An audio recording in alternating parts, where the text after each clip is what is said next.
A paz do Senhor para os irmãos, meu nome é Márcio Gomes, servo do Deus Altíssimo. Gostaria de compartilhar com os irmãos um texto que fica em Ezequiel, capítulo 33. Capítulo 33, versículo de número 8 e 11. Ezequiel 33, versículo de número 8 e 11.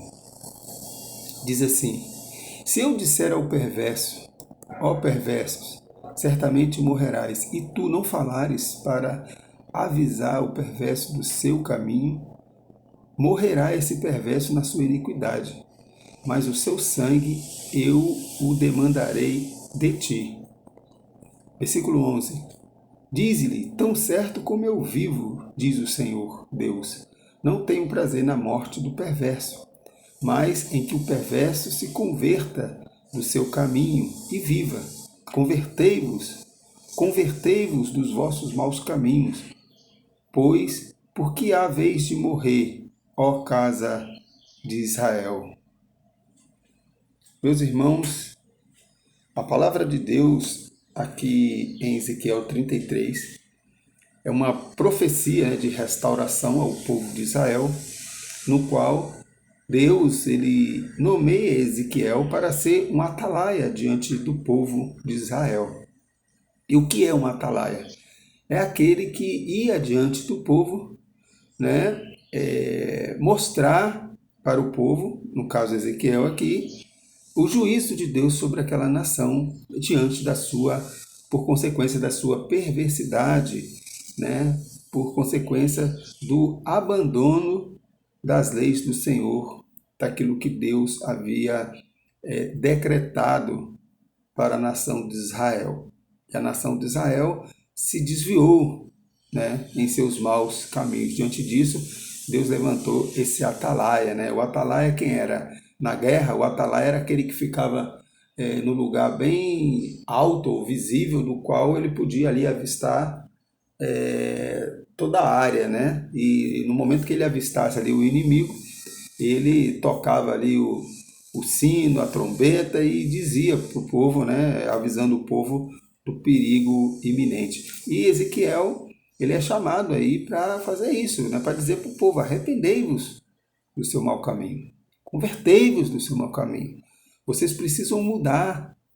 E Deus diz para Ezequiel, ó, se você não pregar esse evangelho, se você não dizer para o povo aquilo que eu estou condenando, esse sangue será cobrado de ti. Porque a ordem de Deus, o chamado de Deus é que todos se convertam. E esse contexto de Ezequiel aqui 33 está bem dentro também aqui do nosso contexto atual. Nós somos chamados como atalaia de Deus, para pregar o Evangelho, para expor a pecaminosidade humana em contradição à palavra de Deus. As pessoas estão vivendo de maneira, andando na contramão daquilo que Deus nos ensina através da sua palavra. E nós precisamos avisá-los, nós precisamos dizer ao povo, ó, vocês precisam mudar. Vocês precisam mudar o comportamento de vocês. Achegai-vos a Deus e Ele chegará até vós. Se o meu povo, que se chama pelo meu nome, diz o Senhor, se humilhar e orar e se converter dos seus maus caminhos, então eu ouvirei dos céus, perdoarei os seus pecados e sararei a sua terra. É por isso que a Bíblia diz que nenhum homem se dará como inocente, porque Deus ele chama, Deus se manifesta para as pessoas através das coisas invisíveis e visíveis. Deus tem se manifestado ao povo. Deus tem se apresentado ao povo de diversas formas, mas o povo não quer nada com Deus. O povo está em busca apenas dos seus desejos, das suas vontades. Por isso que Jeremias 17, versículo 9 e 10, ele vai dizer que enganoso é o coração do homem mais do que todas as coisas. Quem o conhecerá? Eu, o Senhor, né? Eu conheço os vossos corações e aprovo os vossos pensamentos para vos dar segundo o vosso proceder, segundo o fruto que de vossas ações. O interessante é que a gente vê muito isso na Bíblia, né? As consequências né, do pecado é a punição. Nós vamos para o inferno por conta de uma contravenção que nós cometemos diante de Deus, diante do pecado diante de Deus. Isso já começou lá no Éden. Adão e Eva foram punidos por quê? Porque desobedeceram a Deus. Nós somos punidos por quê? Porque desobedecemos a Deus. Por isso que a Bíblia diz que ninguém poderá se dizer inocente. Porque Deus, ele dá a oportunidade a todos. Deus levanta pessoas para pregar para você, Deus levanta pessoas para mostrar para você o caminho correto, mas muitas das vezes nós não queremos seguir esse caminho, porque é o caminho da renúncia, é o caminho que você precisa mortificar o velho homem e se revestir de novo homem. E a palavra de Deus para a minha vida e para a sua vida é: convertei-vos, transformai os vossos corações, mudai os vossos pensamentos, os vossos comportamentos. Lá em Lucas, aqui em Lucas 15, 10, diz assim, ó, eu digo que da mesma forma, há alegria na presença dos anjos de Deus por um pecador que se arrependa. Lucas 15, 10. Eu digo que da mesma forma, há alegria na presença dos anjos de Deus por um pecador que se arrependa. O que Deus está em busca, meus irmãos, é de corações arrependidos, corações contritos. Atos dos Apóstolos 17, versículo 30 e 31. No passado, Deus não levou em conta essa ignorância, mas agora ordena que todos em todo lugar se arrependam, pois estabeleceu um dia em que há de julgar o mundo com justiça por meio do homem que designou, e deu provas disso a todos, ressuscitando dentre os mortos. Deus não levará em conta o período da ignorância, mas Deus tem sempre levantado pessoas, homens e mulheres de Deus, para pregar o Evangelho para mim e para você. Lucas 13, 3. Eu digo que não, mas se não se arrependerem, todos vocês também perecerão. O arrependimento, meus irmãos, é o divisor de águas para o perdão, para a salvação em Cristo Jesus.